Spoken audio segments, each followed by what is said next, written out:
Alerta vermelho. Para Sergei Magnitsky, o homem mais corajoso que já conheci. Apesar de a história deste livro ser real, com certeza ofenderá algumas pessoas muito poderosas e perigosas. Para proteger os inocentes, alguns nomes e locais foram alterados. Alerta vermelho. Aviso emitido pela Interpol requisitando a prisão de pessoas procuradas com o objetivo de extraditá-las. Um alerta vermelho da Interpol é atualmente o instrumento mais próximo de um mandado de prisão internacional. Capítulo 1. Persona não grata. 13 de novembro de 2005. Sou um homem de números, por isso começarei com alguns importantes. 260. 1. E 4,5 bilhões. Eis o que significam. A cada 2 fins de semana eu viajava de Moscou, cidade onde morava, rumo a Londres, cidade que eu considerava meu lar. Tinha feito o percurso 260 vezes nos últimos 10 anos. O objetivo número 1 dessas viagens era visitar meu filho, David, então com 8 anos, que morava com minha ex-mulher em Hampstead. Quando nos divorciamos, assumi o compromisso de visitá-lo a cada 2 fins de semana, não importava o que acontecesse. Nunca havia quebrado a promessa. Havia 4,5 bilhões de motivos para voltar a Moscou com tanta regularidade. Esse era o valor total em dólares dos ativos sob gestão da Hermitage Capital, empresa da qual eu era fundador e CEO. Ao longo da década, eu fizera muita gente ganhar muito dinheiro. Em 2000, o fundo Hermitage fora classificado como de melhor desempenho em mercados emergentes do mundo. Tínhamos gerado rentabilidade de 1.500% para os investidores que estavam conosco desde que lançamos o fundo, em 1996. O sucesso do meu negócio superou, e muito, minhas expectativas mais otimistas. A Rússia pós-União Soviética havia experimentado algumas das oportunidades de investimento mais espetaculares da história dos mercados financeiros. Trabalhar lá tinha sido tão ousado, e às vezes perigoso, quanto lucrativo. Nunca entediante. Eu já havia feito a viagem de Londres para Moscou tantas vezes que sabia de cor seus detalhes. Quanto tempo levava para passar pela segurança no aeroporto de Heathrow, para embarcar no avião da Aeroflot, para o avião decolar e voar rumo a leste, em direção ao país já coberto pela noite, e sobre o qual, naquela altura do ano, meados de novembro, avançava rapidamente para mais um frio inverno. Eram 270 minutos de voo, tempo suficiente para folhear o Financial Times, o The Sunday Telegraph, a Forbes e o The Wall Street Journal, assim como outros documentos e e-mails importantes que porventura houvesse. Enquanto o avião ganhava altitude, abri minha maleta para pegar as leituras do dia.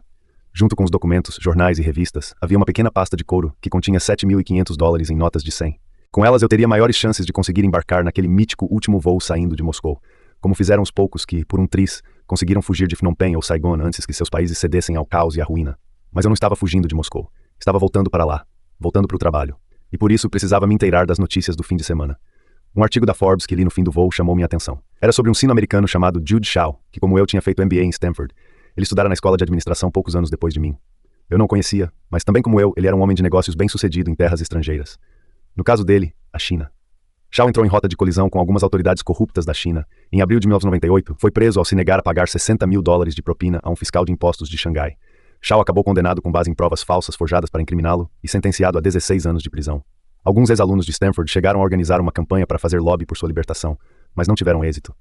Enquanto eu lia o artigo, Shaw apodrecia em alguma nojenta prisão chinesa. O artigo me causou arrepios. A China era 10 vezes mais segura que a Rússia para se fazer negócios. Por alguns minutos, à medida que o avião descia 10 mil pés rumo ao aeroporto Sheremetyevo, em Moscou, fiquei me perguntando se eu não estava sendo burro. Por muitos anos, minha principal abordagem como investidor tinha sido a da compra agressiva de ações. Na Rússia, isso significava desafiar a corrupção dos oligarcas. Mais ou menos 20 homens que, de acordo com o que era noticiado, teriam roubado 39% do país após a queda do comunismo, tornando-se bilionários praticamente da noite para o dia. Os oligarcas eram donos da maior parte das empresas com ações negociadas na Bolsa de Valores de Moscou e frequentemente as roubavam na cara dura.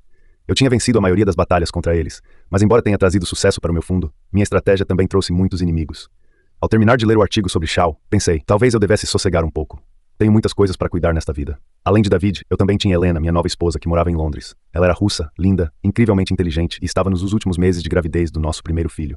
Talvez eu devesse mesmo dar um tempo. Mas então o trem de pouso tocou o chão e eu guardei as revistas, liguei o BlackBerry e fechei a maleta. Comecei a ler meus e-mails. Meu foco foi de Jude Shaw e dos oligarcas ao que eu tinha perdido enquanto estava no ar. Precisava passar pela alfândega, entrar no carro e voltar para o meu apartamento. O aeroporto Sheremetyevo é um lugar estranho. O Terminal 2, ao qual eu estava mais habituado, tinha sido construído para as Olimpíadas de 1980. Na época deve ter impressionado, mas em 2005 estava bastante deteriorado. Fedia a suor e a cigarro de má qualidade. O teto era decorado com inúmeros cilindros metálicos perfilados que mais pareciam latinhas de alumínio enferrujadas. Como não havia filas organizadas para passar pelo controle de passaportes, era preciso pegar um lugar no meio da multidão e ficar atento para que ninguém entrasse na sua frente. E coitado de quem tivesse despachado bagagem. Mesmo com o passaporte carimbado, era preciso esperar mais 1 hora para retirar as malas. Depois de um voo de mais de 4 horas, não é uma forma divertida de entrar na Rússia, especialmente para quem fazia isso a cada 2 semanas, como eu. Eu vinha procedendo dessa maneira desde 1996, até um amigo me falar em 2000 do assim chamado serviço VIP. Por uma pequena quantia, era possível ganhar cerca de 1 hora, às vezes 2. Não tinha nada de luxuoso, mas valia cada centavo gasto. Saí diretamente do avião para o saguão VIP. As paredes e o teto eram pintados num tom de verde, que lembrava sopa de ervilha. O piso era de linóleo amarronzado. As cadeiras, revestidas de couro marrom avermelhado, eram razoavelmente confortáveis. Enquanto se esperava, os atendentes serviam café fraco ou chá fervido demais. Optei pelo chá com uma rodela de limão e entreguei meu passaporte ao oficial da imigração. Segundos depois, estava mergulhado na caixa de entrada de e-mail do meu BlackBerry. Mal percebi quando meu motorista, Alexei, foi autorizado a entrar na sala e começou a conversar com o oficial da imigração. Assim como eu, Alexei tinha 41 anos, mas diferente de mim, tinha mais de 1,90 metros de altura, pesava quase 110 quilos, era loiro e tinha feições duras. Ex-coronel da Polícia Rodoviária de Moscou, não falava uma palavra de inglês. Era sempre pontual e, conversando com guardas de trânsito, sempre conseguia se safar de pequenas confusões. Sem prestar atenção à conversa dele com o agente da imigração, respondi aos e-mails e segui bebendo meu chá morno. Depois de um tempo, foi anunciado pelo sistema de alto-falantes do aeroporto que as bagagens do meu voo já estavam disponíveis para retirada. Foi quando me dei conta. Já estou aqui há uma hora? Olhei meu relógio. Sim, eu já estava lá havia uma hora. Meu avião tinha aterrissado às 19h30 e eram 20h32. Os dois outros passageiros do meu voo que estavam no saguão VIP tinham saído muito tempo antes. Disparei um olhar para Alexei. Ele respondeu com outro olhar que dizia: "Vou ver o que está acontecendo." Enquanto ele falava com o agente, liguei para Helena. Em Londres eram apenas 17h32 e eu sabia que ela estaria em casa. Enquanto conversávamos, eu seguia prestando atenção em Alexei e no agente. A conversa deles rapidamente se transformou em discussão. Alexei batia na mesa e o agente apenas olhava para ele. "Tem alguma coisa errada", disse para Helena. Levantei-me e me aproximei deles, mais irritado que preocupado, e perguntei o que estava acontecendo. Quando cheguei mais perto, percebi que havia algo muito errado. Coloquei Helena no viva voz e ela traduziu para mim. Aprender línguas não é o meu forte. Mesmo depois de 10 anos, eu mal conseguia dizer bom dia em russo. A conversa ia e voltava interminavelmente. Como se eu estivesse vendo uma partida de tênis, minha cabeça ia de um lado para outro. "Acho que é um problema com o visto, mas o agente não está dizendo", disse Helena, a certa altura. Logo depois, 2 guardas uniformizados da imigração entraram na sala. Um apontou para o meu celular e o outro para minha bagagem. "Tem 2 guardas aqui me mandando desligar o telefone e ir com eles. Ligo de novo assim que puder", disse para Helena. Desliguei. Um dos guardas tomou minhas malas e o outro pegou meus documentos de imigração. Antes de sair com eles, olhei para Alexei. Ele estava meio boquiaberto e seus ombros e olhos murcharam. Alexei parecia sem rumo. Ele sabia que, quando as coisas vão mal na Rússia, elas vão mal de verdade. Serpentei com os agentes pelos corredores nos fundos do Terminal 2 do aeroporto, seguindo em direção ao saguão, bem maior, onde funcionava o serviço regular da imigração. Com meu russo medíocre, fiz perguntas aos funcionários, mas eles não diziam nada enquanto me conduziam para um salão geral de detenção. A iluminação ali era forte. Ordenadas em fileiras, as cadeiras de plástico eram soldadas no piso. A tinta bege das paredes estava descascada em diversos pontos. Alguns poucos detidos, aparentemente irritados, estavam refestelados nos assentos. Nenhum falava, todos fumavam. Os agentes saíram do salão. Na outra extremidade, isolados atrás de uma divisória, um balcão com vidro na parte de cima, havia um grupo de agentes uniformizados. Escolhi uma cadeira perto deles e tentei entender o que estava acontecendo. Por alguma razão, deixaram-me ficar com minhas coisas, inclusive o celular, que tinha um sinal aceitável. Considerei isso um presságio positivo. Tentei me organizar, mas a história de Jude Shaw voltou a tomar minha mente. Olhei para o meu relógio, 20h45. Tornei a ligar para Helena. Ela não parecia preocupada. Disse que estava preparando um fax para funcionários da embaixada inglesa em Londres e o mandaria assim que ficasse pronto. Liguei para Ariel, um israelense ex-integrante do Mossad, que trabalhava como consultor de segurança da minha empresa em Moscou. Era considerado por muitos um dos melhores consultores de segurança do país. Eu tinha certeza de que ele conseguiria resolver o problema.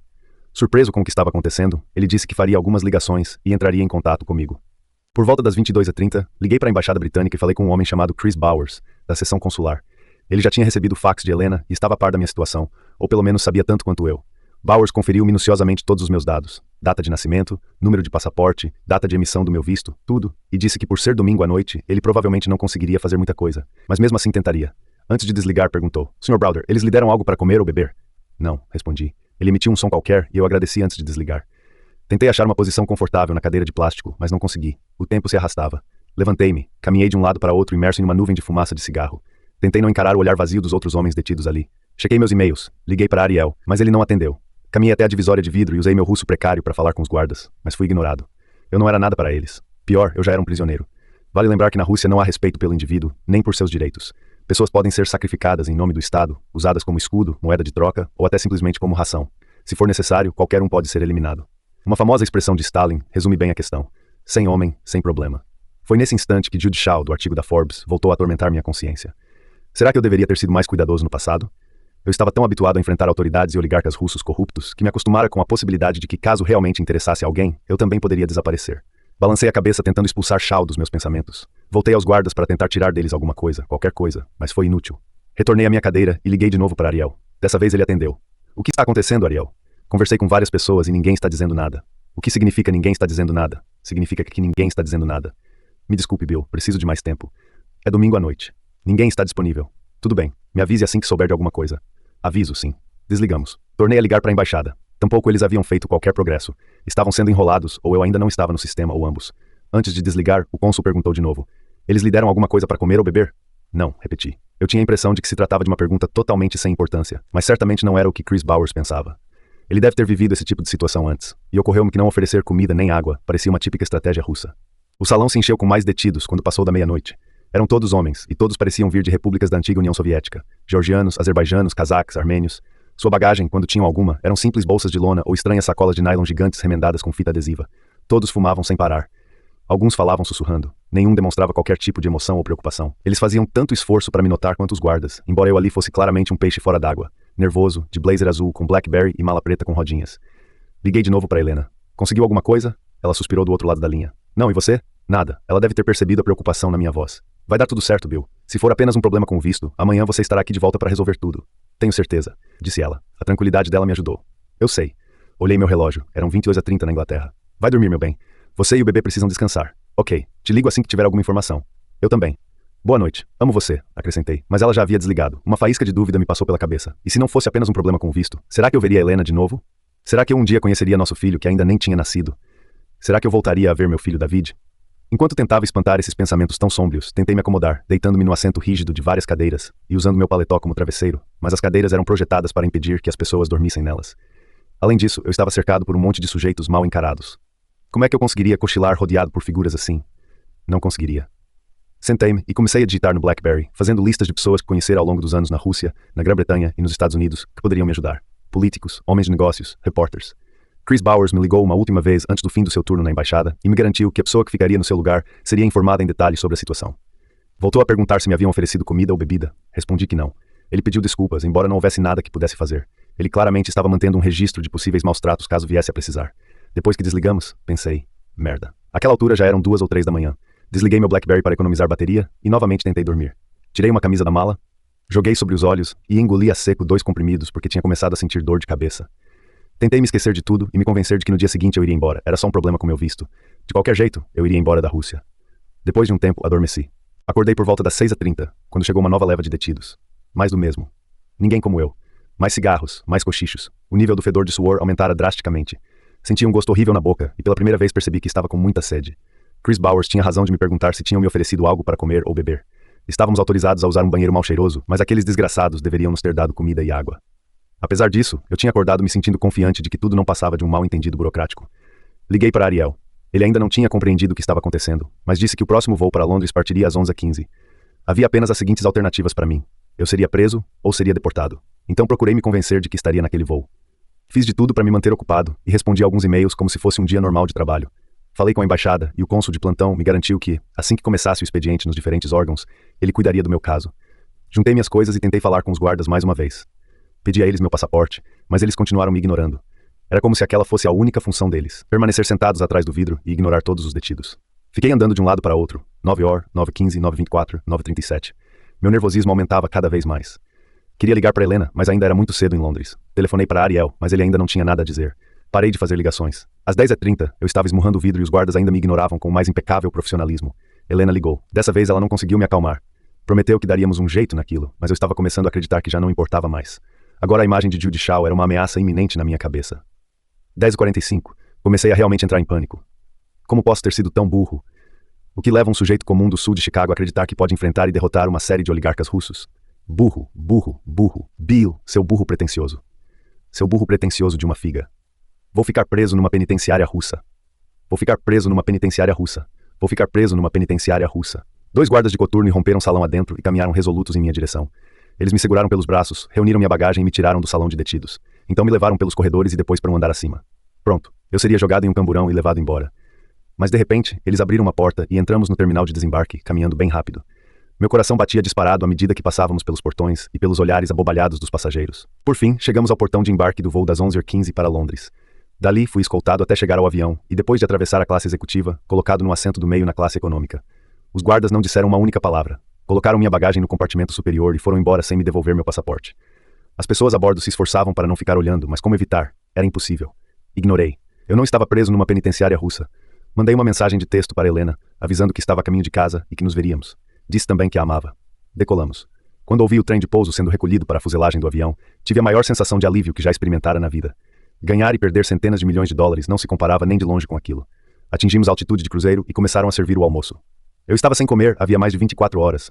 O prato servido naquele voo era uma espécie de estrogonofe terrível, mas foi a refeição mais saborosa que comi na vida. Repeti 2 vezes, bebi 4 garrafas de água e logo depois apaguei. Só acordei quando o avião tocou a pista do aeroporto em Londres. Enquanto taxiávamos até o terminal, fiz mentalmente uma lista de todas as coisas que teria de resolver. A primeira e mais importante seria passar pelo controle de imigração e alfândegas sem passaporte. Mas isso seria fácil. A Inglaterra era o meu lar, e desde que ganhara a cidadania britânica, no fim dos anos 1990, passara a ser o meu país adotivo. O problema maior era a Rússia. Como eu ia sair daquela encrenca? Quem era o responsável por tudo aquilo? A quem eu poderia recorrer na Rússia e no Ocidente? O avião parou, o aviso soou pelo sistema de alto-falantes e todos os cintos de segurança foram desafivelados. Quando chegou a minha vez, caminhei pelo corredor em direção à saída. Eu estava desesperado de preocupação, a ponto de, ao me aproximar da porta, não notar o piloto acompanhando o desembarque dos passageiros. Quando estava diante dele, meus pensamentos foram interrompidos por sua mão estendida para mim. Nela estava o meu passaporte britânico. Peguei o documento sem dizer nada. Passei pela alfândega em 5 minutos, peguei um táxi e fui para casa. Ao chegar, dei um longo abraço em Helena. Nunca me senti tão agradecido pelo abraço de outra pessoa. Disse a Helena que a amava demais, e ela me lançou um sorriso meigo. De mãos dadas, conversamos sobre os apuros por que passei, fomos para o escritório que compartilhávamos em casa e nos sentamos às nossas mesas. Ligamos os computadores e começamos a trabalhar. Eu tinha que descobrir um jeito de voltar para a Rússia.